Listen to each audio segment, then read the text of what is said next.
Halo Halo Sobat Sobat Otonomi, hari ini gua Edu bersama dengan Sarah. Hasibuan. Iya, kita hari ini mau bicara soal satu isu ekonomiks yang viral. Oke. Mungkin mulai hilang-hilang gara-gara ketutup kasus-kasus Tapi lain. nanti berlaku lagi bulan Juli. Oh, naik Iya, lagi kasusnya. Jadi diimplementasikan kan ya. karena besok udah masuk bulan Juli, Iya. ya kita syutingnya tanggal 30 Juni. Jadi kita akan bicarakan tentang KMP. Koperasi Desa Merah Putih. Wow, oh ada desanya ya? Ada. Oh, berarti dibuat di desa. Betul. Tapi dibikin negara. Oke. Ya, kenapa kita membahas soal ini? Karena pertama ini menarik gitu. Di mana-mana biasanya kalau kita tahu koperasi itu biasanya 10-20 orang berkumpul membentuk suatu koperasi gitu kan. Betul. Tidak ada intervensi negara, tidak disuruh-suruh negara, Betul. tidak ada instruksi. Tapi kali ini negara dengan daya upayanya melakukan pendekatan instruktif terhadap pemerintahan khususnya di level desa ya. Oke. Tentang bagaimana semestinya desa itu memiliki yang namanya koperasi. Oke. Wah, ini pertanyaan besar, apakah ini memang akan mendorong kemandirian atau jangan-jangan Melemahkan ini otonomi desa gitu ya. dan grogoti APBDes. Oh iya benar juga. Iya.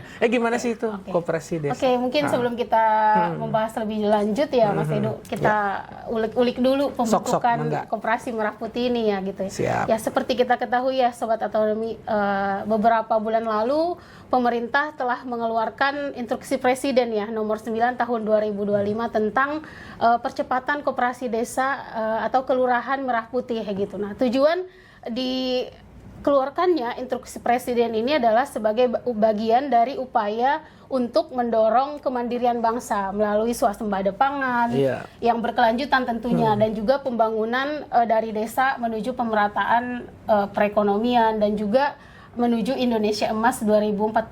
Sebenarnya kalau kita 2045 lihat Masehi, 2045 ya betul. bukan Hijriah ya. Bukan.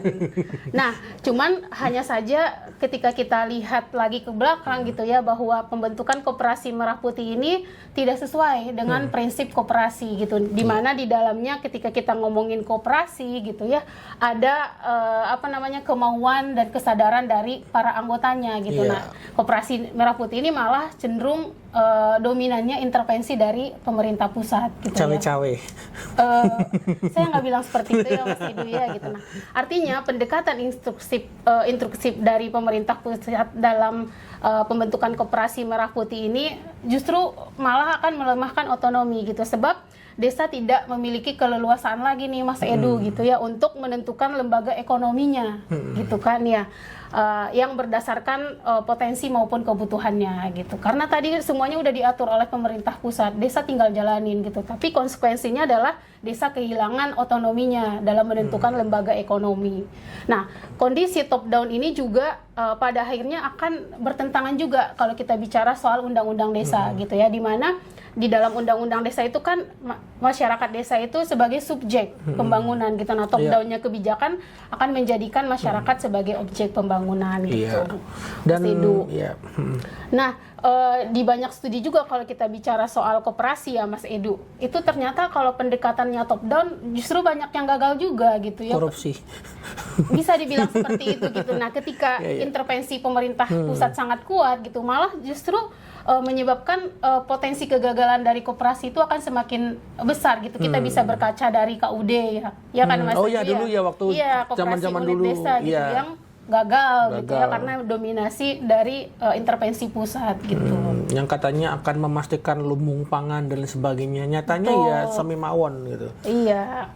Nah, menarik ya kalau kita bicara soal koperasi ini karena memang kalau kita lihat dalam undang-undang desa sendiri memang pemerintah desa itu diwajibkan membentuk yang namanya BUMDes. Betul. Nah, padahal ya memang selama ini pada praktiknya BUMDes ini sulit dibentuk di desa-desa karena memang mungkin ada persoalan SDM, kemudian keterbatasan institusional lainnya yang akhirnya mempengaruhi sulitnya dibangun BUMDes di desa-desa ini. Tapi ya dengan pemerintah melakukan langkah instruktif, mengambil shortcut seperti ini, nah ini menjadi pertanyaan besar gitu. Sebenarnya apa motifnya dan kira-kira kalaupun ini berjalan, yang ingin kita tahu dan mungkin bisa dibagikan sama Mbak Sarah juga, gimana nih proses perencanaannya, kemudian model bisnisnya.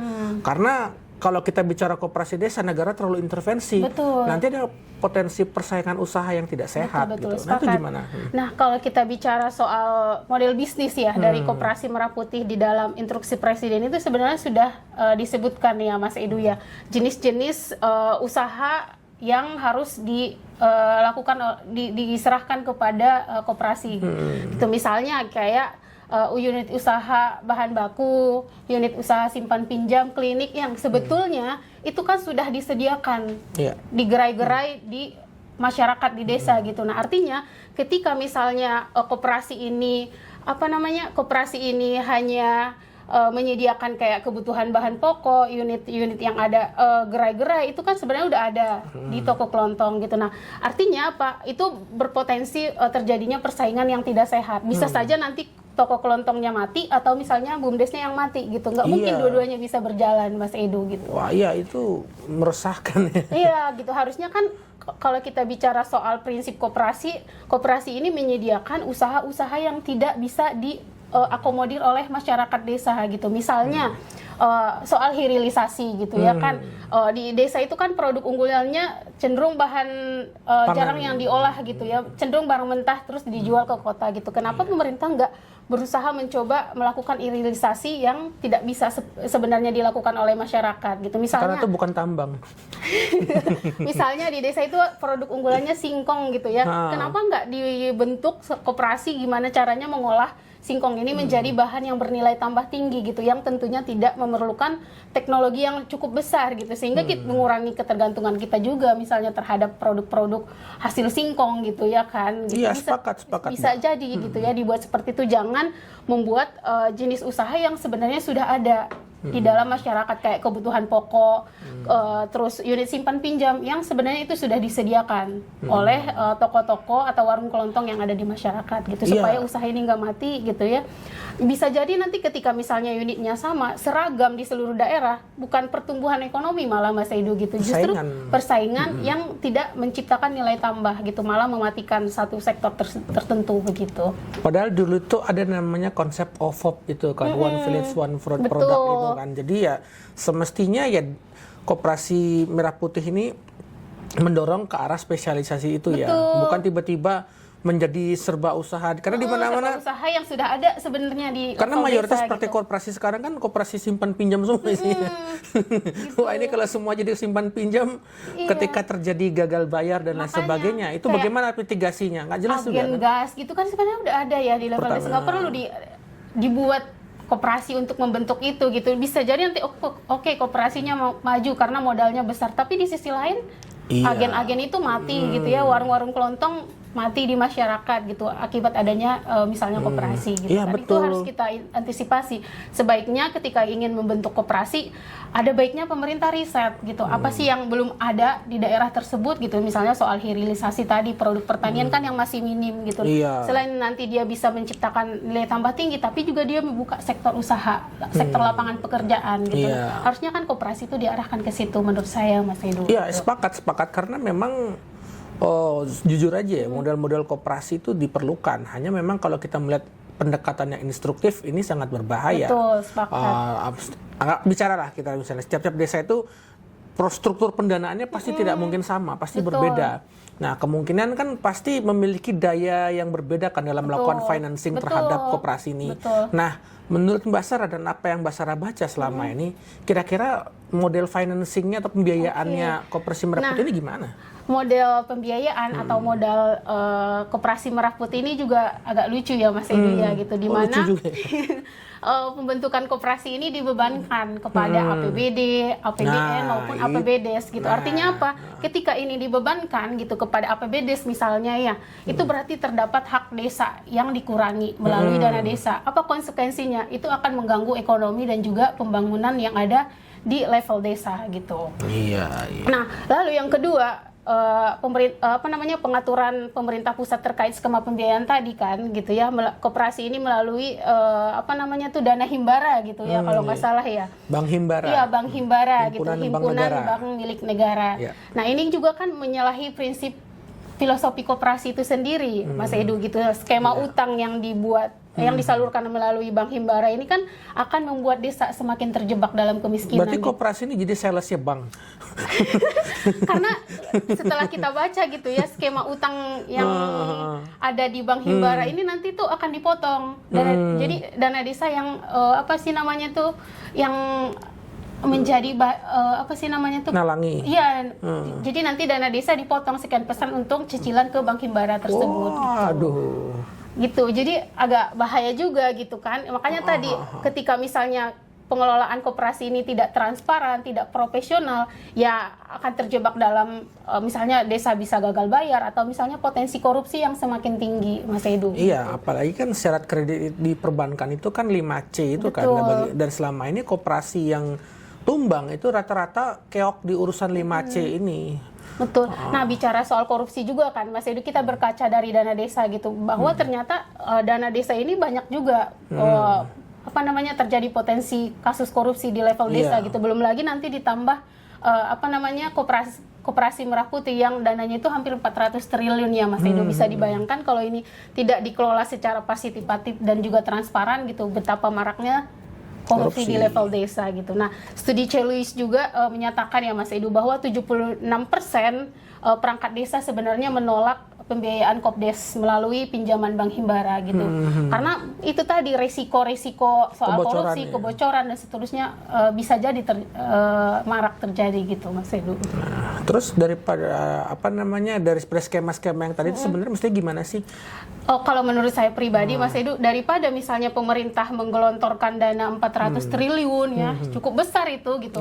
Mending dana ini dialokasikan untuk pendidikan, pembangunan pendidikan, kesehatan gitu, yang notabene belum semua daerah tuh punya gitu, belum memiliki akses yang merata terhadap akses kesehatan dan pendidikan gitu. Nah, tunggu loh, 400 triliun. Iya, Mas Edu. Waduh, ini begini. Kita ini kan efisiensi kemarin ya.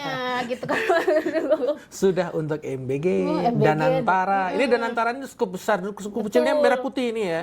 Ya sama aja dong. Makanya daripada menggelontorkan belum ada riset yang jelas gitu ya. Kan karena kan 400 triliun itu duitnya besar gitu, butuh kajian yang matang gitu. Nah, lebih baik ini digunakan untuk program-program yang lebih prioritas, misalnya pendidikan dan kesehatan dan seterusnya. Gitu. Oke.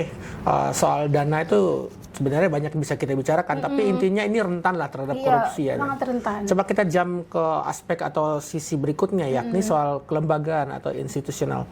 Dan kalau dalam institusional ekonomis itu kan kelembagaan itu merupakan karakter yang penting kan, karena itu menentukan bagaimana tata laksana organisasi dan lain sebagainya. Bagaimana kira-kira Mbak Sarah melihat pengaturan kelembagaan yang akan dijalankan oleh KMP ini? Nah, di pengaturan kelembagaan ini sebenarnya Mas Edu ada beberapa poin yang menarik gitu. Nah, kemarin tuh pemerintah sudah mengeluarkan ya surat edaran nomor 1 tahun 2025 terkait pembentukan koperasi ini didasarkan pada melalui musyawarah desa gitu, dan pesertanya adalah pemerintah desa, badan permusyawaratan desa, masyarakat setempat gitu. Cuman lucunya di dalam surat edaran ini juga mengamanatkan kepala desa nih Mas Edu sebagai pengawas dari koperasi ini. Artinya secara umum desain organisasi dalam koperasi ini seragam. Seragam di 80.000 koperasi yang akan dibentuk gitu. Padahal kan kalau kita bicara tadi koperasi idealnya tumbuh secara organik ya Mas Edu ya. Mulai dari bottom up gitu ya, dari bawah sampai atas dengan corak yang berbeda tentunya di masing-masing daerah, nggak bisa seragam tuh gitu. Nah ini pertama yang perlu kita kritiki. Lalu yang kedua, koperasi Merah Putih ini berada di bawah Kementerian Koordinator Bidang Pangan dan juga Kementerian Desa, Kementerian Desa dan Pembangunan Tertinggal ya. Nah, hanya saja kalau kita baca lagi gitu ya, peraturan pemerintah nomor 147 tahun 2024 tentang Kementerian Koordinator Pangan ini nggak menyebutkan tuh koperasi sebagai apa namanya bagian dari lingkup kerjanya gitu. Nah, ini bisa dibayangkan gitu bagaimana apa namanya implikasinya di lapangan gitu, karena ini nggak diatur sebenarnya gitu. Jadi begini, gue kata dikit ya, ini menarik nih. Kita punya Kementerian Koperasi. Betul. Mungkin bisa ditambahkan Mas Edo. Ada apa tuh dengan Kementerian Koperasi itu ya? Iya kan, bisa maksudnya jadi. iya kan Kementerian Kenapa ke pangan Pangan gitu ya kan? dan Kementerian Desa. tertinggal. Oke lah, ini memang soal desa, tapi Oke. where is the Ministry Kenapa of Cooperation? Itu. Nah, koperasi misalnya masuk, tapi dia bukan koordinator gitu. Kalau di sini kan Kementerian Pangan gitu, Mas Edo. Iya, oh di bawah koordinator gitu ya. Jadi ini tuh ketika di lapangan bisa jadi menimbulkan ketidaksinkronan gitu. Terus tumpang tindih kebijakan gitu, karena sebelumnya nggak diatur gitu, Mas Edo. Iya, karena gue belum ngecek juga ya, tapi pertanyaan terbesarnya adalah apakah memang nanti ini Kementerian Pangan ini membawahi Kementerian Iya, betul. Koperasi. Banyak kementerian di bawahnya. Nah, Salah itu satunya ada Kementerian Koperasi. Koperasi juga ya. Nah, yang tidak kalah krusial lagi selain tadi misalnya kepala desa jadi pengawas, terus di koperasi ini oleh Kementerian Pangan. Nah, yang ketiga adalah ini tumpang tindih antara koperasi dan BUMDes yang tadi sempat kita sebutkan gitu ya, Mas Edu. Di mana di BUMDes ini kan menjadi dalam Undang-Undang Desa, BUMDes ini menjadi lembaga ekonomi desa yang resmi dikelola bersama masyarakat gitu. Artinya jika koperasi Merah Putih ini dikelola dengan tujuan yang sama gitu ya, maka akan memunculkan masalah terkait kewenangan tadi tumpang tindih pembagian urusan dan juga pengelolaan aset gitu ya. Karena nanti akan ada dua nih di daerah, BUMDes dan juga koperasi gitu. Oh, jadi dua-duanya ini kewajiban, Iya. tidak bisa memilih salah satu. Nggak bisa, koperasi itu kan udah instruksinya melalui instruksi presiden, 80.000 desa harus membentuk koperasi gitu, Mas Edu. Sementara kalau kita bicara undang-undang desa, lembaga ekonomi desa yaitu BUMDes gitu. Tuh, Mas Edu. Iya. Karena ini menarik ya. Misalnya pada satu case kita sebut misalnya di salah satu desa di Jawa Tengah yang punya tempat wisata, dan tempat wisata itu dikelola BUMDes. Terus tiba-tiba nanti Koperasi Merah Putih ini masuk. Nah, makanya. Itu bagaimana gitu kan? Makanya, Mas Edu. Nah, ini yang menarik juga ya kalau kita bicara soal eksistensi, kemudian soal keterkaitannya dengan pangan ya. Karena kan kalau kita bicara pangan berarti koperasi ini diharapkan mampu mengcover terkait dengan hasil-hasil pertanian dan lain sebagainya. Dan kita kan punya salah satu persoalan klasik ya, di mana di desa-desa ataupun mungkin di beberapa daerah gitu, praktek tengkulak itu masih relatif tinggi, di mana ketika perusahaan atau supplier itu tidak bisa menyerap produksi yang dilakukan oleh petani-petani desa, ya otomatis larinya ke tengkulakan. Nah, itu juga menjadi pertanyaan tuh, Mas Edu gitu. Dengan adanya koperasi Desa Merah Putih ini, apakah bisa memperkecil atau bahkan menghapus peran dari tengkulak? Nah, menurut saya gitu ya, koperasi Desa Merah Putih ini berpotensi mereproduksi nih praktik tengkulak dalam struktur lembaga formal gitu. Artinya apa? Skema pembentukan koperasi saat ini terdapat kemungkinan bahwa koperasi dikendalikan oleh elit lokal. Tadi kan ya Mas Edu kan kita sudah sempat bahas, atau aparatus desa gitu. Artinya apa? Tanpa mekanisme yang partisipatif dan juga transparan gitu, posisi petani gitu ataupun nelayan itu akan tetap lemah gitu. Artinya akan tetap lemah, dan posisi dari petani maupun nelayan gitu itu hanya dijadikan alat kontrol gitu, pemberdayaan oleh masyarakat desa gitu. Artinya apa? Keberadaan tengkulak ini sebenarnya nggak benar-benar hilang gitu ya. Bisa jadi ya, kita bisa jadi tengkulak atau pemerintah desa bermitra gitu ya dalam secara informal dengan koperasi gitu. Biasanya kerjasama foto-foto. Iya, betul, kan. bisa MOU. jadi gitu ya. Artinya tengkulak akan tetap menjadi penyerap utama gitu ya, hasil-hasil ekonomi masyarakat gitu. Dan ketika misalnya koperasi gagal menyerap hasil petani, berarti kan itu sama aja peran tengkulak ini nggak benar-benar hilang gitu, Mas Edo. Gitu. Ya, apalagi misalnya kalau gini ya, ternyata kan koperasi ini dengan skill manajerial yang masih baru, fresh gitu kan, kemudian disuruh nyerap produk dari petani, tiba-tiba bingung mau dijual kemana. Betul. Dijual lagi ke tengkulak. Itu gimana tuh kira-kira? Iya gitu. Karena kan koperasi Desa Merah Putih ini masih baru gitu. Tentu masyarakatnya atau trustnya itu ya, gitu ya, masih memiliki keterbatasan dalam hal manajerial ataupun pemasaran. Nah, ketika ini nggak terserap di masyarakat, dia mau nggak mau larinya ke tengkulak lagi gitu, Mas Edu gitu. Jadi minim lah gitu peran koperasi desa dengan BUMDes, penghapusan gitu ya peran tengkulak ini, Mas Edo. Nah, ini pertanyaan terakhir ya, biar nggak omon-omon aja. Iya betul. So what gitu. Iya, apa sih yang kita lakukan gitu? Nah, oke, pemerintah misalnya udah komit nih untuk menjalankan koperasi Merah Putih. Nah, langkah apa yang harus dilakukan pemerintah? Nah, menurut kita, Mas Edu, ada 4 catatan nih yang perlu dilakukan oleh pemerintah. Pertama, perlu menyusun peta jalan ya terkait pembangunan dan pengembangan koperasi gitu.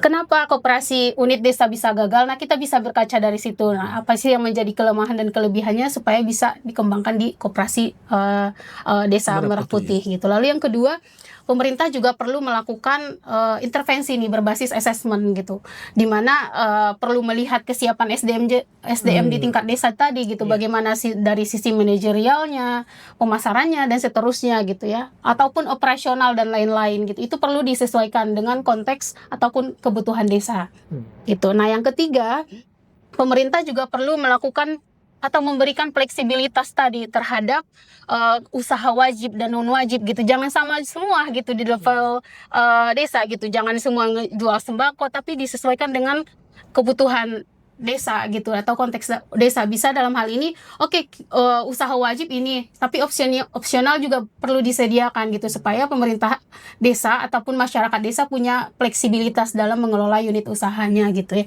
Dan yang ketiga, perlu juga membangun soal transparansi dan tata kelola. Ini poin penting, Mas Edu gitu, untuk implementasi koperasi desa Merah Putih. Tujuannya apa? Supaya masyarakat gitu yang menjadi anggota koperasi desa Merah Putih ini memiliki rasa kepemilikan yang sama lah terhadap koperasi ini, untuk meminimalisir kegagalan koperasi-koperasi yang sudah ada gitu. Mungkin itu barang. Ya, menarik tadi ya poin yang sudah kita bahas, panjang sekali barang ini.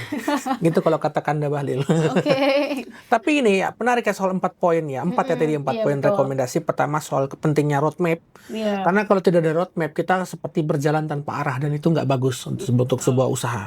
Kemudian yang kedua adalah bicara soal bagaimana kalau kita mau intervensi sesuatu itu harus berbasis assessment. Dan assessment ini tidak gampang. Jadi kita harus melihat karakteristik wilayah, kemudian SDM, sosiologi, kemudian potensi perekonomian, potensi alam dan sebagainya, sehingga apa yang mau kita bentuk soal keseragaman koperasi ini tidak benar-benar mutlak seragam secara operasional, karena kalau dipaksakan seragam ya artinya ini tidak akan bisa gitu. Kemudian yang ketiga tadi menarik juga soal fleksibilitas, menyambung soal poin yang tadi juga ya. Jangan sampai usaha ya, semuanya disuruh jualan beras gitu, padahal ada daerah yang tidak makan beras gitu kan. Wah, itu kan jatuhnya benar, kita artinya memaksakan program tapi kita tidak bisa membaca realita di daerah. Dan yang terakhir tadi soal trust, transparansi, akuntabilitas, karena kalau apalagi kita bicara soal koperasi simpan pinjam ya, trust itu sangat penting. Kalau pengelolaan anggaran dalam bentuk apapun itu yang terpenting adalah trust, sehingga ini menjadi catatan rekomendatif bagi pemerintah agar nantinya kalau memang ini akan dipaksakan jalan atau memang harus berjalan karena peraturannya sudah keluar, ya paling tidak 4 poin ini diperhatikan, sehingga dalam operasionalisasinya apa yang menjadi ultimate goal dari koperasi Merah Putih ini, yakni kemandirian, pemerataan itu dapat tercapai. Swasembada, nah itu dapat tercapai. Oke, that's all about our discussion and opinion today. Thank you very much. Dadah.